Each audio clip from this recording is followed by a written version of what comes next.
नमस्ते, म शर्मिला वाइबा। जुन मेरो विषयमा एउटा मुद्दाहरू दर्ता भएको रहेछ राइनी युपीमा बस्ने उसले चाहिँ मेरो विषयमा नाना थरीका कुराहरू बोल्नुभएको थियो। त्यसमा मैले पनि रिसको आवेग मारेर चाहिँ मैले उहाँलाई पनि गाली गरेको थियो। उहाँलाई पनि गाली गर्ने पाटो छुट्टै थियो, तर मैले जातको कुरालाई लिएर चाहिँ म एकदमै रिसको आवेग मारेर चाहिँ मैले चेपाङहरू बिकहरू भन्ने जस्तो शब्दहरू बोलेछ। त्यसको लागि चाहिँ मैले भिडियो बनाएको हो। मेरो विषयमा तपाईँले मुद्दा पनि हाल्नु भएको छ, तर मैले तोकेर मैले कसैलाई गाली गरेको थिएन पनि। त्यो महिलाले मलाई कति गाली गरेको कुराहरू तपाईँलाई थाहा नै होला हैन। मान्छेबाट गल्ती हुन्छ र यो कुरा मान्छेबाट चाहिँ गल्ती भयो हैन। मैले यो जातको कुरालाई लिएर चाहिँ मैले त्यसरी टिका गर्नु नहुने थियो। मैले गल्ती गरेँ जस्तो लाग्यो मलाई। त्यसको लागि चाहिँ हरेक जनालाई चित्त दुख्नु भएको रहेछ। मैले चेपाङ बिक भनेर चाहिँ त्यसको लागि चाहिँ सबैजनालाई चाहिँ म माफी माग्न चाहन्छु। मबाट ठुलो गल्ती भयो। अब आइन्दादेखिबाट चाहिँ मैले शब्दहरू बोल्ने छैन। म पनि हजुरकै चेलीबेटी हो हैन। त्यसकारणले गर्दाखेरि मबाट भएको गल्तीलाई चाहिँ कमजोरीलाई चाहिँ एकचोटि पनि माफी दिनु होला भन्न चाहन्छु।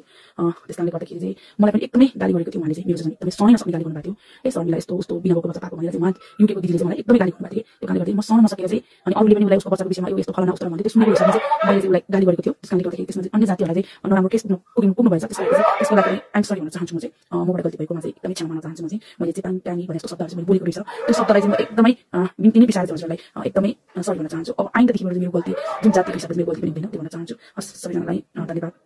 गल्तीको रियलाइज गर्ने मौका दिनु भनेर चाहिँ मैले बिन्ती गरेँ। सबैजनालाई चेपाङ भाषाबाट झोरालाङ जय मसी नमस्कार।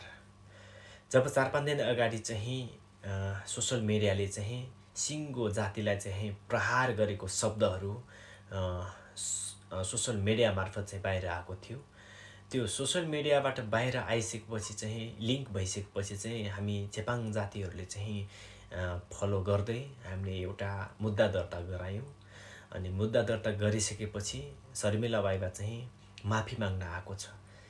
कुन रूपले माफी माग्न आएको छ तपाईहरूले सुन्दै जानुहोला। कस्तो रूपले माफी मागेको छ, धम्कीका साथ माफी मागेको छ। कानुनदेखि डराउँदिन रे, अझै पनि कानुनदेखि डराउँदिन, तर माफी माग्न त आयो नि, झुक्नु त आउनु पर्यो नि। कानुन के हो परिपछि थाहा पाउँथिस्, अझै कानुनदेखि डराउँदिन भन्छेस् त को होस् र? कानुनदेखि नडराउने, कानुन ठुलो कि त ठुलो? बोल्ने बेलामा प्याच प्याच बोल्ने, अझै कानुनदेखि डराउँदैन भन्ने। तिम्रो यस्तो घमण्डले गर्दाखेरि तिमीलाई कतिसम्म गिरिएको छ सबै समाजबाट, तिमी नरकहीन भएको छ, बुझिस्?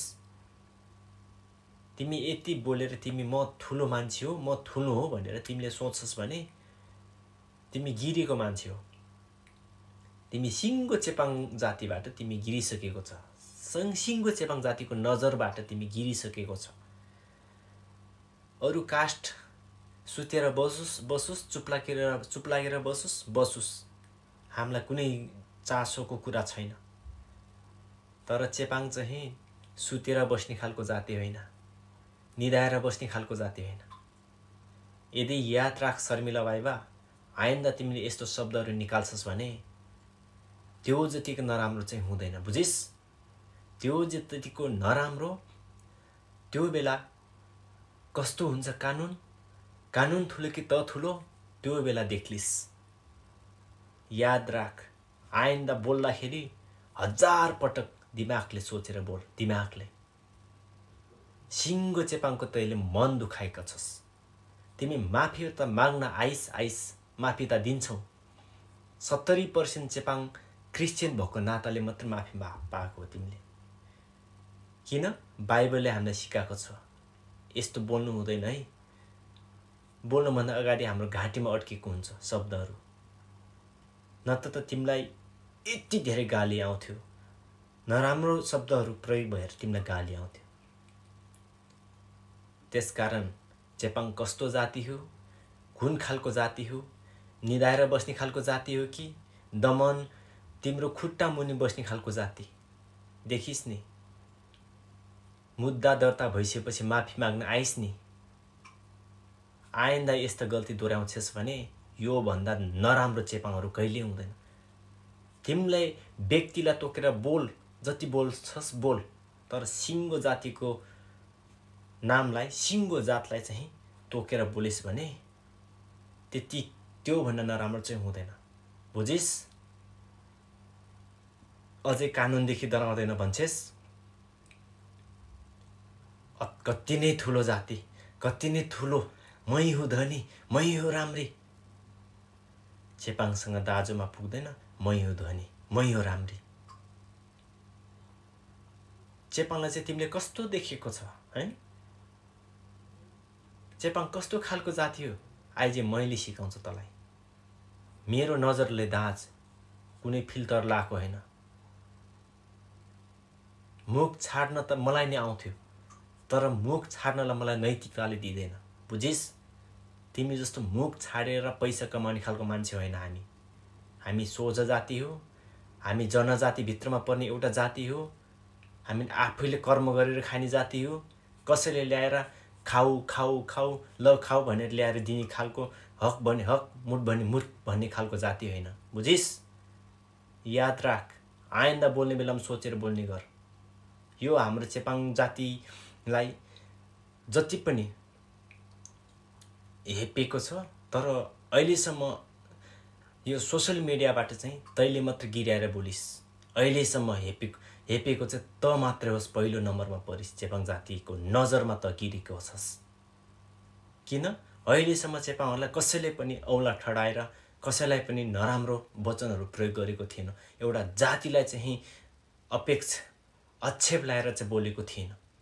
तर पहिलोचोटि त बोल्न आइस्, चेपाङ जातिलाई अलिकति पेचो पर्ने गरी, मन दुख्ने गरी बोल्न आइस्। त्यसरी अरू जातलाई हेला गरेको जस्तो गर्न आथिस् होला। चेपाङ जाति त्यस्तो खालको जाति होइन। बुझिस्? तेरो लेभलको जाति हो। लेभल गन्ने नै हो भने त कुन लेभलमा छस्? हामी पनि त्यही लेभलमा छौँ। एउटा गरिबको कारणले गर्दाखेरि मात्र तैँले चेपाङको बच्चा जस्तो भनेको होला होइन? त जतिको धनी त चेपाङहरू पनि धेरै छन्। गन्ने नै हो भने होला, गरिबहरू ठाउँ ठाउँमा होला। तर आइन्दा जातिलाई आक्षेप लाएर शब्दहरू, तुच्छ शब्दहरू प्रयोग गरेर सिङ्गो जातिलाई मन दुखाउँछस् भने त्यो जति नराम्रो चाहिँ हुँदैन। मैले औला ठडाएर भन्छु सोसल मिडियाबाट। बुझिस्? धन्यवाद सबैजनालाई खुट्टा टेकेर माफी माग्न आयो। तिमीलाई पनि धेरै धेरै धन्यवाद शर्मिला भाइ बाज्यू। अब बोल्ने बेलामा 1000 पटक दिमागले सोचेर बोल्ने गर। कस्तो बोल्दाखेरि कस्तो हुन्छ भनेर। नेपाल चेपाङ सङ्घलाई धेरै धेरै धन्यवाद। सर्वप्रथम त पहिलो नम्बरमा चाहिँ मङ्गल सिंह प्रजा, हाम्रो नेपाल माओवादी नेपालमा जति पनि चेपाङ जातिभित्र अन्तर्गत, चेपाङ जाति अन्तर्गत चाहिँ खरो बोल्ने व्यक्ति हुनुहुन्छ मङ्गल सिंह प्रजा, माओवादीको नेता होइन, युवा नेता हुनुहुन्छ। उहाँलाई धेरै धेरै धन्यवाद। किनभने उहाँले पनि यो कामको लागि कदम चालेकै उहाँले हो। मङ्गल सिंह प्रजाज्यू र हाम्रो नेपाल चेपाङ सिङ्गो नेपाल चेपाङ सङ्घको एउटा संस्था, अनि जुनसुकै जातिको पनि हुन्छ यो संस्था, यो संस्थालाई धेरै धेरै धन्यवाद। हाम्रो चेपाङ जापान युवा समाजले निकालेको एउटा यो घोर विरोध जनाइसकेपछि, यो न्युजहरू बाहिर लिङ्कमा आइसकेपछि, जब सबैलाई सुनवाई भयो, सबैको मन मस्तिष्कमा गयो होइन, मन मस्तिष्कभित्रमा सबैको चित्त दुख्यो होइन। यो चित्त दुखेपछि सिङ्गो नेपाल चेपाङ सङ्घ, सबै जातिको एउटा सङ्घ, एउटा जातिलाई चाहिँ एक ठाउँमा राख्ने संस्थाले चाहिँ मुद्दा दायर गरिसकेपछि चाहिँ माफी माग्न आएको छ। तिमी माफी माग्न आयो, खुसी लाग्यो। चेपाङ जाति त्यति निर्दय पनि छैन। एकचोटिलाई चाहिँ माफी मजाले दिन्छ। पटक पटक माफी चाहिँ तिमीले पाउँदैनौ। बुझेस्? राम्ररी बुझेस्। आइन्दा यस्ता गल्तीहरू नदोरेस्, यस्ता शब्दहरू ननिकालेस्। हुन्छ। नेपाल चेपाङ सङ्घ, मङ्गल सिंह प्रजाज्यू, सन्त चेपाङज्यू, महासचिव सन्त चेपाङज्यू, अनि मान्य मन्त्रीज्यू सन्त चेपाङ मान्य मन्त्रीज्यू, अनि मान्य गोविन्दराम चेपाङज्यू, अनि सम्पूर्णलाई धेरै धेरै धन्यवाद। घुँडा टेकाएर माफी माग्न आएकोमा हामी सबै चेपाङ जाति खुसी छौँ। हामी माफी माग्न आएन भने चाहिँ हामी त्यही रूपले हामी अगाडि बढ्ने थियौँ होला। तर माफी माग्न आयो, खुसी लाग्यो। त्यही सबैभन्दा ठुलो कुरा। हामी क्रिस्चियन पनि हौँ, हामी एउटा सबै जातिगत रूपमा मेलमिलापमा जाने एउटा जाति हो। त्यसकारण हामी शर्मिला वाइबालाई माफी दिनेछौँ। हामी त्यो प्रेस विज्ञप्ति गरेर चाहिँ त्यो माफी दिनुपर्छ। नेपाल चेपाङ सङ्घले चाहिँ छिटै त्यो कार्यहरू गर्नु अनुरोध गर्दछु। म नेपाल चेपाङ जापान युवा समाजको तर्फबाट हामीले जति पनि हामीले निकालेका थियौँ यो घोर विरोध गरेका थियौँ। धेरै धेरै खुसी लाग्यो, किनभने यो कदमलाई चाहिँ मङ्गलसिंह प्रजाजी अनि नेपाल चेपाङ सङ्घ अनि नेपाल चेपाङ सङ्घको विभिन्न महामन्त्रीहरू अनि हाम्रो मन्त्रीहरूले चाहिँ यो कामलाई सफल पारिदिनु भयो। घोडा टेकाएर चाहिँ माफी माग्न लाउनु भयो। त्यो नै सबैभन्दा ठुलो चेपाङ यतिको चाहिँ छ भन्ने कुरा थाहा भयो। नेपालभरि नै थाहा भयो, किनभने यो सानोतिनो काण्ड पनि होइन, एकदम ठुलै काण्ड थियो। माफी माग्न आयो भने चाहिँ जे पनि हुनसक्थ्यो। त्यसकारण माफी माग्न आयो, खुसी लाग्यो। अब यस्ता आइन्दा नदोहोऱ्याओस् शब्दहरू। सबैलाई झोरालाङ नमस्कार, जय मिसी।